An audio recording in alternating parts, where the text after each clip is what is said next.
good. Okay, Vinny, do you want to start us off? Yeah, sure. Jeremy, first of all, I just wonder, how settled do you feel now as a Liverpool player, and how close are we to seeing maybe your best form in a Liverpool shirt? Yeah, I feel really good. Obviously, I'm from Manchester, you know, so obviously be back in the UK is really nice, and to play for a team like Liverpool is really a privilege. So I've got good teammates as well. So yeah, I'm really happy where I am right now. But given the way the Premier League season has gone so far, what extra significance does this competition now take on in your season? Yeah, obviously everybody wants to play in the Champions League. Champions League is one of the biggest competition out there. So everybody wants to show what they got in the Champions League. So obviously we're going to give it our all, and hopefully we can get to where we want to get. Why do you feel so far this season in the Premier League it hasn't necessarily clicked for you? You've had big results, obviously, in the Champions League. And what pressure are you guys feeling to ensure that you are in the Champions League next season as well? I think sometimes football's like this. Sometimes it goes your way, sometimes it doesn't. Obviously, we try our best every game, but sometimes it just doesn't work out that way. Yeah, that's all I can say about obviously the past results. But obviously, Champions League, we're doing good. We're in a good position. If we win tomorrow, we can qualify to around 16. So we're really focused on that for sure. Finally, for me then, from this point, what would be success this season for you guys? Well, we're still in the FA Cup. We're still in the Champions League. So obviously, if we win the FA Cup and Champions League, we'll be really happy. Adam.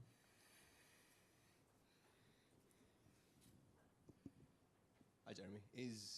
Since you joined, has it sort of felt like everything you expected? Has it been even better than you imagined? Sort of take us into the first few months for yourself, really. Yeah, 100%. I think it's been really nice playing for Liverpool. The fans, you know, first time seeing how the fans were was really amazing. And playing in Anfield, really good as well. And yeah, the Premier League, you know, playing Premier League teams is as I expected. Yeah, they're really good.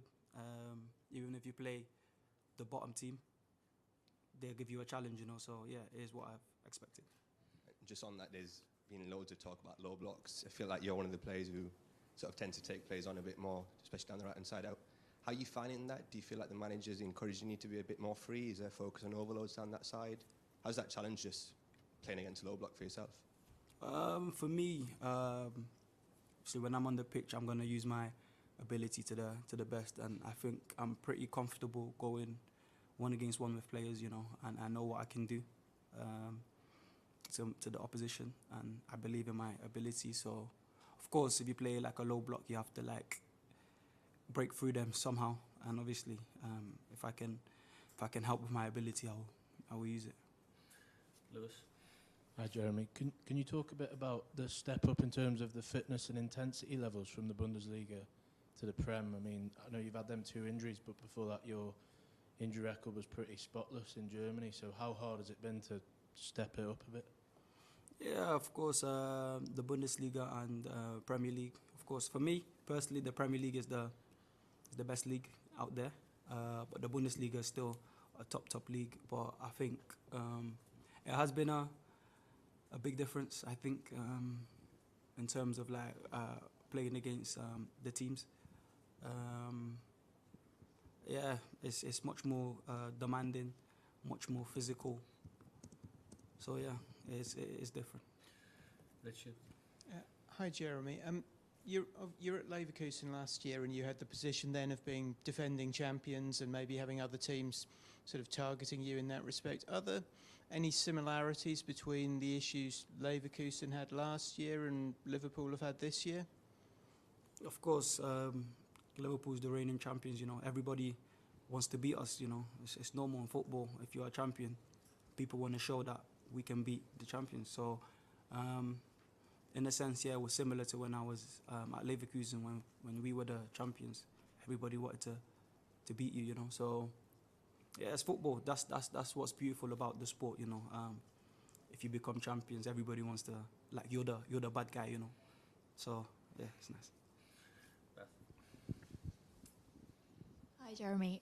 Obviously, the weekend it was a blow to concede so late on, and everyone looked a little bit disappointed. Well, very disappointed at the end of the match. How easy is it to pick yourselves up after a blow like that? What's the mood like in the camp at the moment? Yeah, of course. When it happens, it's really frustrating, really annoying, especially to lose a match like that last minute. Set piece, throw in, scruffy goal, you know, so it's really, really frustrating. But I think, obviously, you can be angry on that day, but then the next day, you switch on to the next match, you know. So I think my teammates were focused on Qarbabag.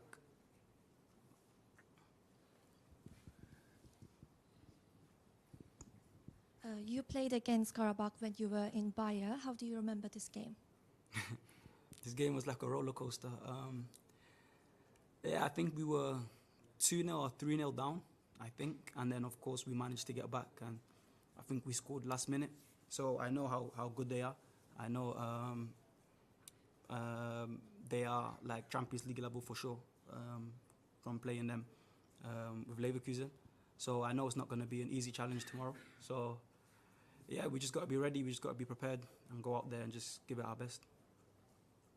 Okay, guys. Thank you. Cheers. Thank you.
Afternoon.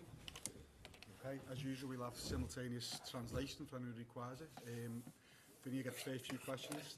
And if anyone wants to ask questions subsequently, please just let us know, raise your hand.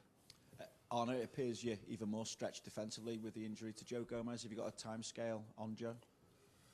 No, not really. But I can confirm that he's not available for tomorrow evening. Have you been able to speak to Ibu further as well? Just wonder how he's doing. Yeah, of course. I spoke to him. And if you know why he's not here, of course we both know that he's having a hard time. But I'm hoping and expecting him back soon, but also not for tomorrow evening's game. Obviously, you still got Andy Robertson with you. What is the situation regarding his future now? And if he does stay in this window, the fact that there have been discussions of him possibly going in this window, does that mean this is his last season at Liverpool? Well, there are a lot of questions in one. But Robbo is part of the team tomorrow evening, and he's been part of this squad, of this club for so many years. And happy to have him. Good that he's available, because that's something that's quite important for us at the moment, to have players available. And yeah, he will be part of the team, and nothing happened from my side. Is he definitely staying in this window, though? It's hard to say anything definitive in this world we are in, but I expect him to stay, yes. Yeah. Arne, just finally from me, on the one hand, you've got the opportunity to seal your place in the last 16 of the Champions League, having beaten the likes of Atletico, Real, Inter Milan away, Marseille away.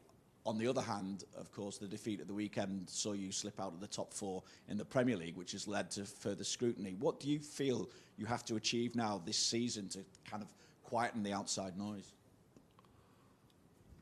No, I think it's going to be really difficult to quiet the outside noise with the position we are in the league. So even if we win a few games, every loss or every disappointing result will start the noise coming back again. That's what you can expect if you started the season as we did. Not started, but at a certain moment with so many losses. So it's impossible to shut down the noise at a club like this if you are not competing for the league. What was the other? Was there another It's question? just, what do you feel, though, you have to achieve to What we have to down? improve? Yeah, for me it's so simple. I think in between the boxes we're a very, very, very, very good team. The way we play out from the back, the way we bring the ball towards promising positions is the box entries we have. We also against Bournemouth so many times we were in positions where I would like my players to be in. But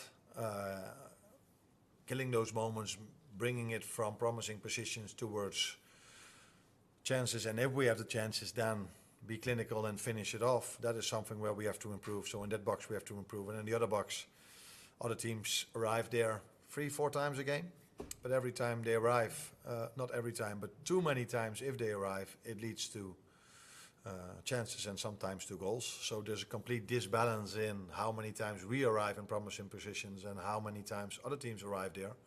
But there's not a disbalance in the goals that are scored. And that's a very bad cocktail we are having. And if we can improve in both boxes, we can do very special things this season. If we can only improve in one box, then it's going to be probably an acceptable season, but not more than that. And if we can't improve in both boxes, it's going to be a lot of noise throughout the whole season. Richard? Yeah, just building on that, Arne, when you sort of look at the two league tables, you're fourth in the Champions League table, you're sixth in the Premier League table. Which do you think is a sort of a truer reflection of what you've done and your performances this season? No, if I'm correct, it's a bit the same, isn't it? Fourth and sixth is quite similar. Yeah, and before the weekend, we were fourth in the league. But fourth in all of Europe in one respect, and sort of. But we are more positive about the fourth place in the Champions League, because in the end it's about finishing top 8 mainly, and it doesn't matter that much, as we know from last season, to finish 1 or 2. So that's why we'll probably be a bit more happy with the fourth place in the Champions League than we are with the fourth or sixth place in the Premier League. Is there a big difference between us in both leagues? No, I don't think so. I think the biggest struggle we have is that we have to play in both leagues, which is what we want, by the way. But too many times after a Champions League game, we've dropped points, or we've lost, actually. A lot of away games included. We've struggled far too many times with being the dominant team, and then you have to be clinical and score your goals, and then it's probably an easy game. But even in the 6 wins, the first 6, we had to fight till the end to make it work. Yeah, and if you then have a double program with the players we have available, with constantly the same players that have those minutes, have to play those minutes. Yeah, that's maybe not a complete surprise that that in some games, in the end of the game, we didn't saw the same sprints back as we saw in all the other games, or we saw for 80 or 85 minutes. I think it's fair to say that in the last few minutes at Bournemouth, a few players were really tired. At least that was my take on it. That's why I made a few early substitutions, because I wanted to have fresh legs during that. But because of the amount of players we have available, I wasn't able to do the same as the Qarbabag manager, to change 11 players and play with 11 other ones tomorrow evening. Beth? Hi, Anna. Just on that, on the fitness, obviously you're not expecting many players back from injury anytime soon. So is that a worry for the rest of the season in terms of managing those minutes, because you do only have a small number of players relatively to work with? That's not a worry, but that's a difficulty. Because I can assure you that I would have preferred to start with Hugo against Bournemouth. If we probably would have had 1 or 2 days extra, he would have 100% started that game again, because I liked his performance against Marseille. But he was out for injury for 2 weeks, and then he had to play quite a lot of games, and with only one player, number 9, available for the upcoming months, it made sense to me to manage his load as well, and that is what I had to do with more players. Jeremy Frimpong, who was sitting here just before me, is another example of that, giving him another time 90. I think you could see that he was tired just before I took him off. At least that was my take on it. And then it's a big risk to keep him on. But I want to emphasize on the fact how much respect I have for the players that we have. Because it's almost constantly the same players that have to play, and they have to do this in difficult circumstances. What I mean with that is results are not what we want, and we get scrutinized. We all are scrutinized, and we get the criticism that we deserve. But usually, if you get so much criticism, that does something to you mentally. And if you then have to play so many minutes, I can give you multiple examples of players then getting injured. So that's why I have so much respect for my players, that within the circumstances we are in, they are constantly available, except for the 3 or 4 long-term injuries we have. Yeah, and just on Joe, obviously with his injury, is that likely to change anything in terms of the transfer market, or do you expect him back in a relatively short amount of time? I expect him back in a relatively short time, yeah. Lewis? You mentioned similar question on Saturday. You mentioned like the red zone or risk zone or whatever with the injuries. How hard is it as a manager to balance, you know, the fans might be saying, oh, why aren't you starting Hugo, or why are you taking off Jeremy? But you have to look at the bigger picture of, if you did, they could pull a hamstring or, you know, pull a muscle. How hard is it to balance that? Yeah, very hard. Especially with the problems we were having with the long-term injuries, because if I would have started Alexander Isak and giving Hugo a rest, then I don't think any fan would have complained. But now I have to adapt with the system, or have to adapt with players in different positions. Taking Jeremy off, I don't think anyone would have complained if I could have brought the same type of player in that could do a similar job. But now I had ended up the game with 4 defenders at least. They were playing in right fullback, centre back, left fullback, and only 2 of them were real defenders. Yeah, that doesn't help, of course, with the narrative that I'm completely aware of. But what would even be worse, and that has also happened this season, Conor Bradley was a great example of that, that if I gave him 2 games in a row with a player that wasn't used to that, he got injured, was out for a few weeks again. So that is a difficult balance. And I'm not always, before people say, yeah, you don't listen to performance staff or medical staff, I'm listening, and sometimes I make my own decisions. There has been a player that was on the pitch and made a goal in the end of the game where it probably would have been better to take him off earlier. So it's not always that you listen to that, but you use your eye. You see Jeremy Frimpong is tired. You see when he makes an action, just before I took him off, it wasn't the same as we are used of him. I speak to my players. I know from them how they feel and if they are ready to go again 90 minutes.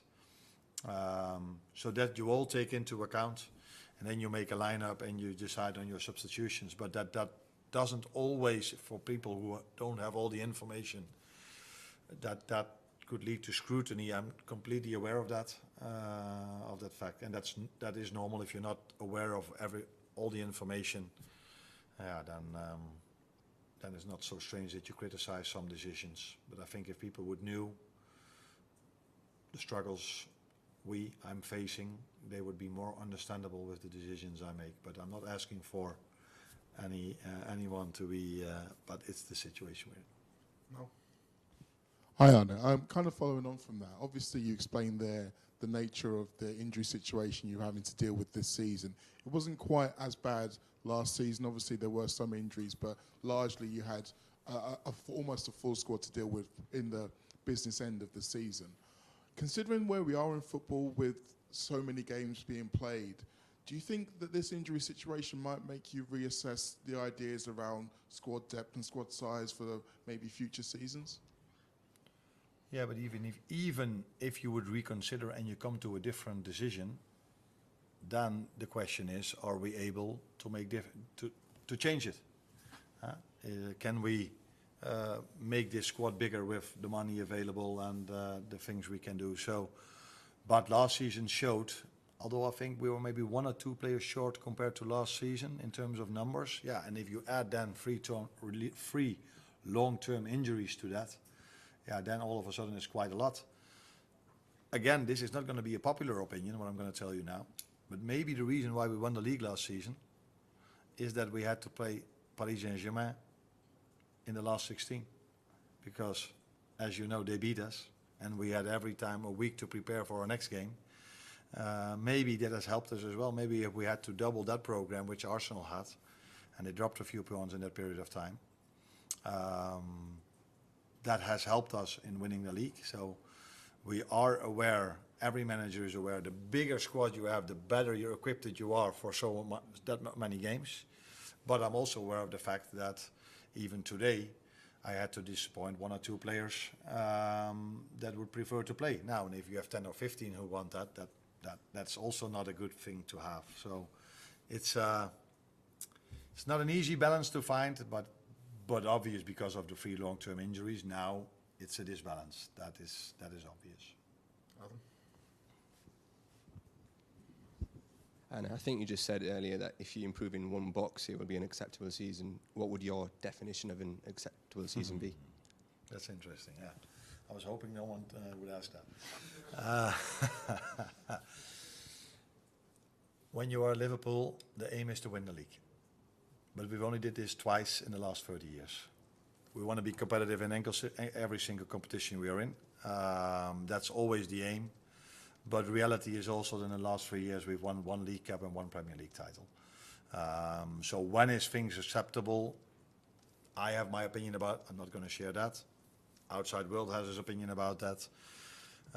As we all know, it's a lot been said about the 450 million, where people tend to forget the 300 million we brought in. So yeah, I have my opinion about what is acceptable, but I'm not going to share that. And but I think I give some info about with what I just said. There's one here. Qarbabag have had success against big European teams. Which aspects of their play are hardest to prepare for? Are harder to prepare for? To prepare for? No. It's always the individuals, the players that make things difficult. In terms of playing style, they're very direct, fast players. Go very direct towards goal with a lot of runs in behind. Players who are comfortable on the ball. And as you said, they've shown this season against big clubs, because there are only big clubs in the Champions League, that they're a very good team and a hard team to beat. Even Chelsea, they were able to keep them on a 2-2. So I think even if you look at our Champions League campaign this season, some teams maybe have been lucky enough to face the ones that are now all outside the next round, so they're from 24 to 34.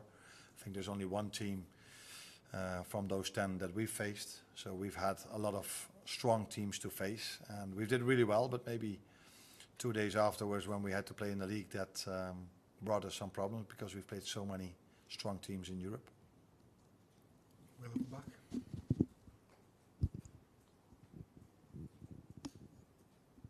Anna, given the number of defenders you've got with Tyler Wenzo, I assume is an option tomorrow like he was at Bournemouth. Is he ready to play successive games and maybe on Saturday as well? He might be needed against Newcastle, given that he's not long back from injury. How's his fitness and how's he been behind the scenes this season? Because he hasn't had a lot of football. Yeah, that is interesting that you say this. Maybe you say this because you just listened to me and because he's been out with an injury for quite a long time. Had to play against Bournemouth quite a long time, and now tomorrow a game coming up and 3 days later another game coming up. As I also said, that's not the only way I decide on my lineup. Tactics are involved in that as well. And it's for sure that at centre-back tomorrow there will not be a centre-back. There can only play a midfielder over there because there are no centre-backs available, apart from Virgil, who is one of the players I credit a lot for him being fit all the time. At his age, constantly be ready to play another 90 is something we should not take for granted. Coming back on what is acceptable for me, I can say if we improve in both boxes, I think we're able to win something this season. So, and if we only improve in one box, it's going to be really difficult to win something this season. Last one over here. Just wait for the mic.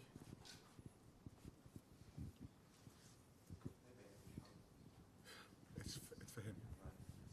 Hi Arne, earlier today at the training center, you went out to the pitch with your Hungarian players. Could you tell us what was the topic of the conversation? And given the few defenders you have, do you consider to play Dom as a right back?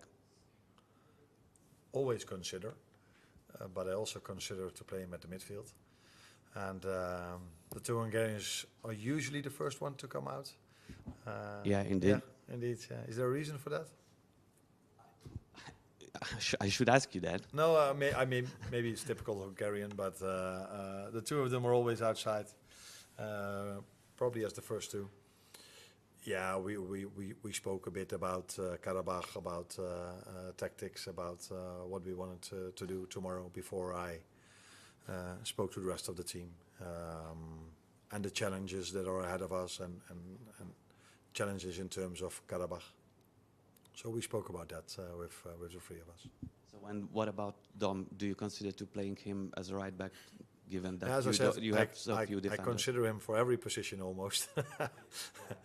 But we will wait and see. Jeremy Frimpong is there to play as a fullback, but he can also play as a winger. But on the right wing, I also have Mo Salah. So I have two options for the right wing to play, and one option with Jeremy as a right fullback. But if we include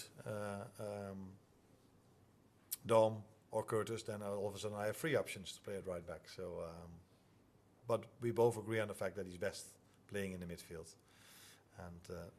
and the two of us definitely agree on that. With the two, I mean Dominic and me. I don't know what your opinion is, but that's ours. Thank you. You're welcome.